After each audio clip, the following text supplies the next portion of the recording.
bad. Good evening or good morning if you happen to be in the Eastern Time Zone. This is Dr. Sean Williams, and I'm once again joining you from Iowa, where we are attempting to cover the Iowa Caucuses. Over the last couple of days, the CU Iowa Caucus team has covered 5 different rallies, which brings the total up to 6, in addition to the 2 debate watching parties we went to on the 28th. So in this show, what we want to do is to talk a little bit about our impressions or our opinions of the 5 different candidates we've seen in the last couple of days, as well as our general sense of where we think the caucus stands right now with a little over 40 hours left to go. We're having some internet difficulties, mostly because I think of the hotel we're staying at. So you may or may not be able to see all of us at the same time, but hopefully you'll at least be able to hear what we're talking about. So to just go ahead and get started and just jump right into it, if each of the 4 of you would go around and just talk a little bit about maybe one of the candidates that we've seen and your impressions about the rally that you attended for that candidate. Well, let's first start off by telling people. Yesterday we attended a Bernie Sanders rally at Iowa University. A big shout out to Dr. Dwayne Frazier for helping set that up and giving us the amazing opportunities that we got yesterday. That was Bernie Sanders in the morning, and that night it was Dr. Ben Carson at the same time, or not at the same time, at the same location. And then today, this morning, we got to see Ted Cruz in a rally in Ames. And then this afternoon, we saw Marco Rubio. And then tonight, we saw Carly Fiorina, all in Ames, Iowa. So let's start off. The last couple of days, we've actually benefited a little bit. Like you mentioned, the first 2 rallies yesterday, same location, just across campus from each other.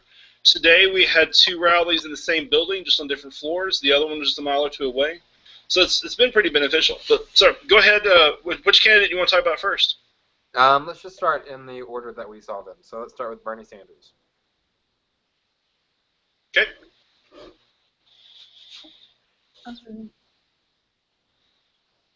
So what y'all think? I really enjoyed seeing Bernie. I'm a fan of Bernie. And I think it's cool because what seems to be revolutionary for the USA is pretty normal from where I'm from back in Scotland. And so I have a lot of the same views as Bernie. However, it was pretty disappointing to see that the crowd weren't as involved in this particular event. However, it was cool to see the way the event was set up for Bernie in a gymnasium compared to Ben Carson's event, which was in the chapel. And I got to meet Bernie, which was awesome. Let's go ahead and break down the different locations for each candidate. Let's see, Bernie Sanders, his campaign requested a gymnasium, more of the open field type, more of a party person, people person, connecting at the citizen local level. And then Dr. Carson that night was in the chapel. And so it had more of a churchy feel, appealed more to evangelicals, to the older crowd, and to more of the conservative type Republicans. Yeah, and the differences in the 2, as Vari was mentioning, you could definitely feel the difference in terms of how the crowds reacted, how the crowds responded, and which kinds of groups showed up. Which of the 2 do you think was the most effective, or do you think that really they both worked for their particular candidates? For the Carson rally, I think it was very beneficial for him to have it in a church because he kind of has that evangelical vote going for him. So I think going in a church really did help him. The Bernie Sanders rally, I mean, the gym kind of gave off that sense of what his campaign was for, but at the same time, what a lot of candidates have been doing is having them in places they know are too small. That way it looks overcrowded, and the gym did not look crowded at all, which really didn't look good for Bernie, especially with him being that candidate that's usually has those big rallies that are overflowing with people. Right. Yeah, it's a good observation. Do you think that attending the 2 rallies in any way changed your opinion of the candidates?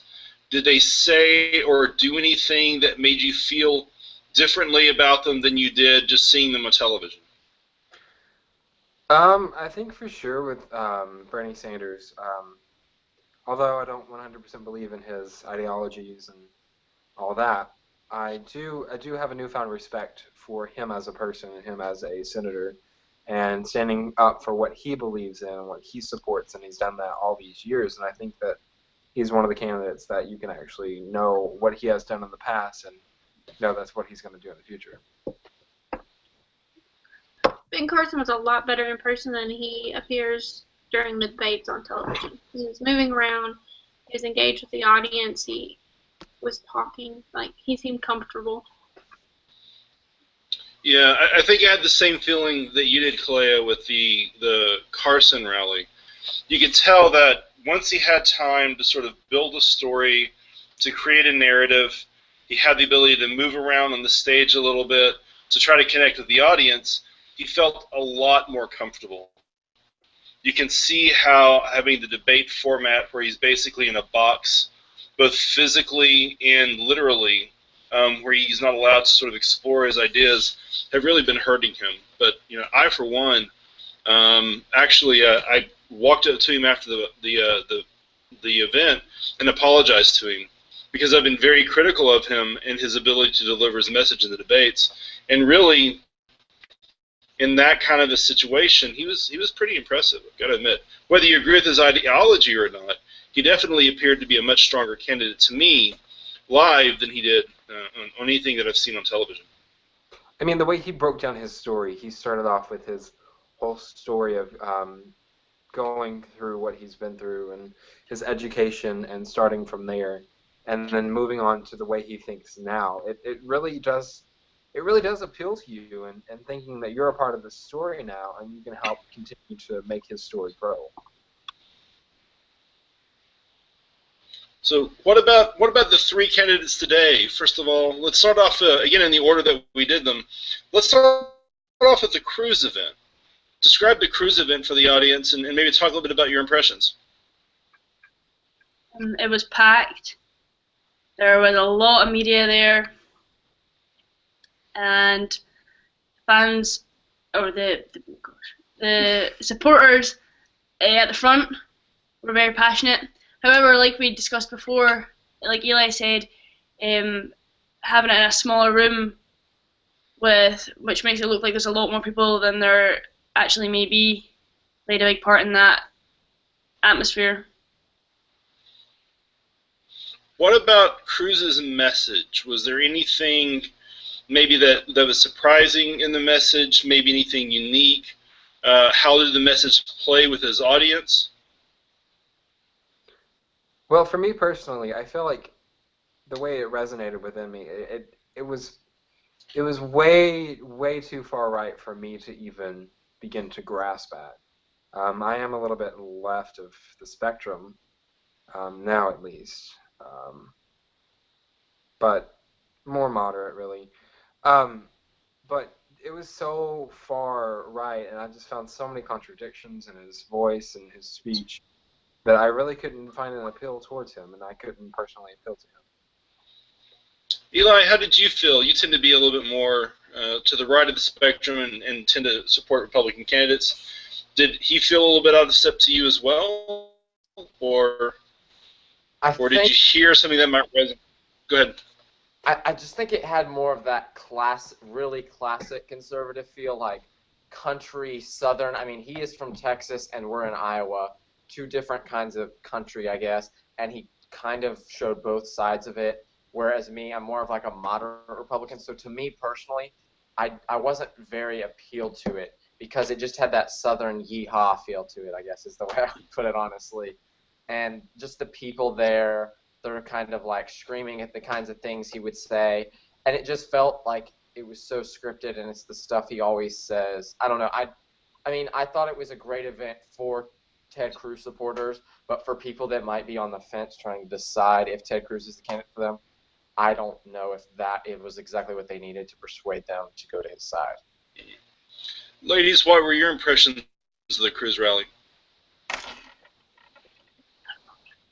It was a good rally. Like the way it was set up was good. It like built up. They had the different. His wife came on before he did. They had Glenn Beck, come up and talk for a little bit. So it was kind of like a build up to when he actually got to talk, and then they showed that video, which was, attention grabbing, getting everybody ready for him to actually come on and speak. The way it was set up was actually really nice. Yeah, that's a really great observation. It felt much more like a staged program that built up to having the speaker, rather than the others where I think at the Carson rally, he was supposed to have been introduced by Senator Ernst. She showed up late. She ended up coming out, interrupting his presentation. He was able to jump back into it, but it just kind of felt weird. Bernie Sanders had someone randomly from the audience to come and read a little bit about her story before he came on the stage. It felt kind of awkward. With Cruz, I think you're right. It certainly felt like we have a stage show that's a performance and message. He definitely likes to mock Obama, and I wasn't really a fan of that. His little joke about Obama, I just didn't really appreciate that. Yeah. That's the case. From the Cruz race, or the Cruz rally, the second stop of the day for us today was Marco Rubio. What were your thoughts on that? Well, I guess, go ahead. I think that it was probably one of my favorite rallies. For those watching or will watch in the future, you can catch myself and Dr. Sean Williams on C-SPAN. We'll sign autographs when we get back to Campbellsville. But anyways, I just think it was a great opportunity to really get to know Marco Rubio, not personally, but in person. He has a different atmosphere than what you do see on national television. And to actually hear him lay out his proposals, his policies, it was really nice to actually see him outside of the television screen. And I think it really helped sway me, maybe towards in his direction, who knows? But he was very influential and is always an eloquent speaker, and I'm very impressed with him. Even though he may be a little bit more conservative than where you are ideologically? Yes, even though. All right. Anyone else thoughts on the Rubio event? Yeah, I kind of agree because I don't have same opinions as, or same. I don't agree with his policies. Let's just say, but he did. I did find myself getting engrossed in what he was saying, and almost believing what he was saying because he's such a great speaker. I mean, he's a fun guy.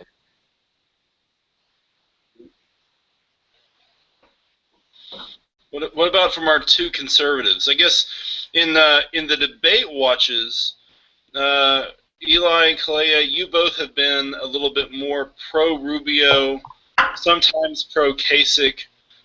What did you think? Did he live up to the expectations that had been set by his last couple of debate performances?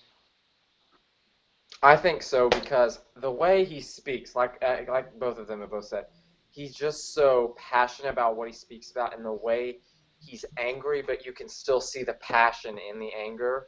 I guess that kind of appeals to the people. And the way his event is set up with people on all four sides of him, he's on a square stage in the middle. It kind of shows that he's trying to talk to everybody, because he turns to different directions. That way he can make sure he speaks to every side, because no one wants to be that guy that's stuck with the candidate's back to them.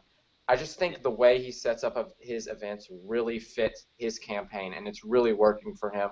And lately in Iowa, his poll numbers have gone up, and I don't know, he might have a chance in Iowa actually winning. And I think it's doing, whoever's running his campaign with the strategies in Iowa is doing a good job right now. I agree. I definitely like the way that the rally was set up with him in the middle and everybody around him. I think one of the tweets that we posted.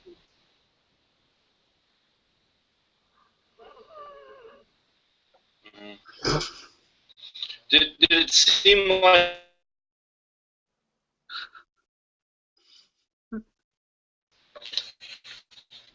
Can y'all still hear me? Yes. Now. Kind of.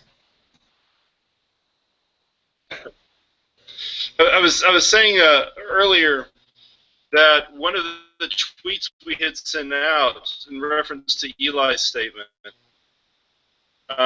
was that somehow Rubio made anger seem hopeful, which seemed to be something that the other candidates maybe, and I think Eli had mentioned that.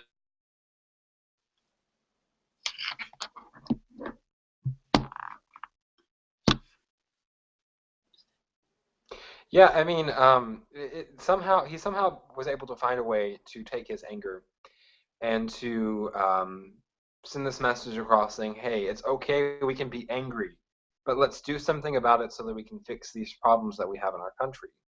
And so his anger translates into passion, and then his passion translates into a call to action. And so that's where I really feel his message really resonates within the people. So I think that will conclude our discussion with Rubio. Let's go ahead and move on to Carly Fiorina. Kalea, do you want to just set up or stuff like that? Well, when we first got there, there weren't many people there, and it was a smaller room, and it just had one single platform in the center, the far end of the room, with three banners behind it. So it was kind of like a close feeling. You could tell it was definitely a different atmosphere than what Marco Rubio's was going to be. But then as it started off, she came and nobody announced her. There wasn't anybody who spoke before. She grabbed the microphone and came in from the back and walked all the way up and actually introduced her husband, which I thought was cool. So, yeah. I personally liked the Fiorina event more than, I don't know, it was sort of like you said, the way she kind of came in, I'm not saying it wasn't planned out well, but it wasn't staged. It felt really personal. She walked up to the stage saying, hey guys, this is my husband, part of my family, he's part of who I am, and he's going to be here with us tonight. And then she jumped into who she was and into her policies. It just was very well set up and had that personal feel, because I personally, some of the things she said, I was so drawn into it and was so convinced by what she was saying and the way she was speaking to the people. And it's honestly, it kind of makes me sad how poorly she's doing in the polls, because I think she's a great candidate. Our country, I don't know why they're not appealed to it at this moment. They're appealed to other things like Trump and Cruz. But I don't know. I feel like Carly has a lot of potential, and she kind of had her high moment back in September, and that may have something to do with why she's sinking now. But I think this specific event was set up very well, and I don't know if all her events were like that, why people aren't attracted to that. But then you have to think, if she was doing better in the polls and she did have a much larger turnout, would it still feel personal? Would it still feel like that we could cram so many people in this room? But then again, there were only maybe 60 people in the room altogether. If she was doing better in the polls and had a much, much larger turnout, do you think she could have that personal one-on-one time with each of the Iowans to gain their votes like she could possibly be doing now? So there's also both sides of the spectrum you have to look at. Yeah, I think if you guys can hear me, I think definitely she's been doing a lot more rallies. But we also noticed tonight that most of the people at her rally, at least half of them, seem to not actually be from Iowa. There seem to be a lot of people from Nebraska, or people like us who are from a couple of people from New Jersey who had flown in. Not really drawing in caucus voters, but still having a lot of support around the country. Yeah, I believe there were some students from New Hampshire or New Jersey, one of those. And then the woman I sat next to, she was from Arizona. So there were people from all over the place that that were there to support her and believe passionately with her. And then again, not many Iowans, which might be some evidence of why she might not do well at the caucus. Yeah, one of the girls I talked to before Carly started speaking, actually was from Boston, Massachusetts, and she said she's like a Democrat. She knows she's not going to vote for Carly, but she was there to kind of like what we were doing, to cover the caucuses as a college student. But after the event, I heard her go up to Carly and she said, "You know what? Your message was very convincing. I am a Democrat, and I really liked what you had to say and the passion that you had." So I think Carly has that appeal to everybody. And I really feel like she would she's one of those candidates that the Republican Party could really jump behind and support. And like, there's some that people just would stop supporting the Republican Party after that candidate was, I guess, nominated. Could you guys see Carly playing prominently in the general election race, even if she doesn't win? Could you see her as a VP nominee, maybe as somebody who's floated as a cabinet level official, as a way of keeping that energy in the campaign? I couldn't really see her as a VP. I think that would be a little personal decision that she would make. It's either be first in command or be one of the pegs in the pecking order. But I think she would be a great secretary of. There's a couple positions I could think of that she would do well at. Maybe Secretary of Treasury. We discussed earlier. Maybe Secretary of Defense with all of her foreign policy issues. And just some different secretary positions that I think she would really do well with. And I think if the campaigns were smart enough, after a few candidates drop out, start making these cabinet level position decisions and maybe even a few VP decisions, then they could start racking up more support and maybe even taking on a big candidate like Donald Trump in the way he's doing now. Do you think the fact that she is a woman, and not just a woman, but a very successful, self-made businesswoman, helps with her story? Does it detract with her story? Do you think there might be voters drawn in because of her gender, or do you think really it's kind of disrespectful? It has much more to do with her strengths and abilities as a candidate. I will say this, that man or woman, if they're a self-made business person who has done extremely well in the business realm, whether it be in technology, whether it be in communications, any industry that you can be in. If you're a self-made person, I will listen to you and I will respect you no matter what, man or woman. Maybe since she's a woman, she might bring in a few more voters from the women. But for me personally, her gender doesn't really matter that much. Ladies, what do you think? Do you think that her gender would play a role in a race, in this one or a future one? I think her gender will certainly attract some people, but for me personally, like Travis, her gender doesn't concern me. Her ideologies are more important than her gender. However, it is nice to see a woman who is self-made and doing well for herself. So we're now about 3 days into our caucus run. We have 2 more days to go. We have at least 3 more candidates, hopefully 4 more candidates to see. But your early impressions of the candidates we've seen, of what we've seen or heard, how do you think the caucus is looking right now? Did the polls have it right? Are there dark horse candidates in the race that maybe might do better than the polls suggest? What is your gut telling you? Go ahead. I think Rubio will do a lot better than the polls are showing right now, just because from the people we've talked to, he's everybody's second. Like if you're not going to vote for that person, Marco Rubio is definitely their second pick. So if they all end up going with their second pick, then he has a really good shot. Yeah, just to reiterate that, I really think Marco Rubio would be a really big dark horse candidate that you have to really watch out for, because at most of these rallies, I've been eavesdropping on some conversations, and most of them have been saying I really like Dr. Carson, or I really like Carly, but I just don't think they can win it. So I would have to go for my second option, and most of their second options have been Marco Rubio.